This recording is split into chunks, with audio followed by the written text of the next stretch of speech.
Inglourious Basterds, written and directed by Quentin Tarantino, is about, One thing and one thing only. Killing Nazis. well, not really. I mean, kind of. Let me explain. So, the movie is set during World War II and has somewhat of a confusing plot. It involves a cinema owner, a war hero, guerrilla soldiers, and an SS colonel, and all revolves around a movie premiere culminating in a trademark Tarantino bloodbath. But the movie includes his other staples of interesting characters and dialogue.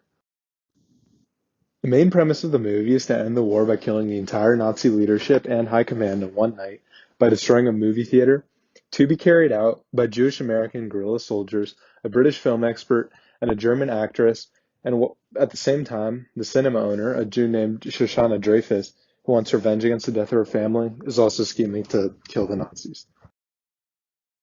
Media plays an important role in this movie, mainly through the power of film. Film is both symbolically and literally powerful in this movie, showing just how much Tarantino respects this medium. However, there's an even deeper layer to this point, which is the fact that he is referencing modern media as a whole, but especially the internet, through the power of film in the movie. When Tarantino began writing this movie in 1998 and finished in 2008, he was living amongst the meteoric rise of internet media. He witnessed the power of this tool during three elections and during 9/11, which, through the media, got the United States into an unwinnable war with Afghanistan that we are still fighting today. Tarantino makes it clear throughout that film in the movie is the equivalent of the internet today, as film was the premier media tool of the time period, as the internet is to us now. There is also a great lesson in this film. The movie shows how the Nazis held sway over an entire nation through the power of film and media, but also how it did destroy them. Tarantino teaches us to be wary of these tools of information, but also teaches us that we can harness them to defeat evil and injustice. So, in a way, the movie really is all about killing Nazis. But Warren, if you heard of us, you probably heard we ain't in the prisoner taking business. We in the killing Nazi business. And cousin, business is booming. Tarantino clearly shows throughout the movie how the Nazis are elevated through propaganda, which is all thanks to one man, Joseph Goebbels. His appearance in the film alone shows that this movie has some ties to propaganda, as in real life he was the German Minister of Propaganda and had absolute control over the German film industry. The movie's main conflict centers around a movie premiere, where the Nazi leaders and high command will attend. The film is created by Goebbels to elevate a German war hero, Friedrich Zoller. It is openly discussed in the movie how Nation's Pride, which is the name of the movie, intends to affect its audience, and talks of who would be moved most by watching it. Eine deutsche Veranstaltung, ein deutsches Fest. Dieser Abend ist für Sie gedacht. Für mich. Für das deutsche Militär, den Führungsstab, Ihre Familien und Freunde. Man sollte nur diejenigen reinlassen, die sich von dem Geschehen auf der Leinwand auch wirklich bewegen lassen. Just seeing how much Frederick is admired shows the power of the Nazi propaganda machine, again displaying the power of media and especially film. The goals of these films are obviously evil, being to prolong a war that has claimed millions of lives and will claim millions more. However, you might say that this is in the past, it doesn't really matter, and that the movie is maybe overly portraying, how the propaganda affected the minds of people.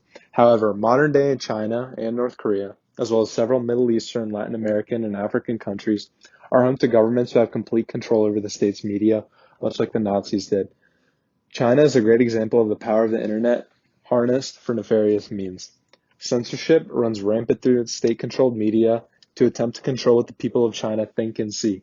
Ironically, this is the very same China that destroyed Tibet, killed millions through its policies, and brutally squashed democratic protests. North Korea is an even more extreme example, where the state has its own form of internet to control its citizens. In this respect, Inglourious Basterds teaches us to be vigilant, lest the same thing happen to us in the United States. However, Inglourious Basterds doesn't just warn us of the dangers of media and the internet, but also tells us of its upsides. The climax of the movie ends with Adolf Hitler and many high-ranking Nazis being burned alive in the movie theater. Meanwhile, a film is playing in which Shoshana Dreyfus, the owner of the movie theater, is laughing, knowing how she gets her revenge. How they burned film. Literally rolls of film in the basement. This is hugely symbolic, representing the power of films and cinema, but it is more than that. It symbolizes that film, a modern propaganda tool, used to help the Nazis achieve control over Germany, has also destroyed them. Yes, the movie ends in an alt history scenario where the war has ended at the film premiere. Film was a new form of media at the time, just as the internet is today, making the connection pretty clear. On top of that, many of the main characters, at least the good ones, are Jewish.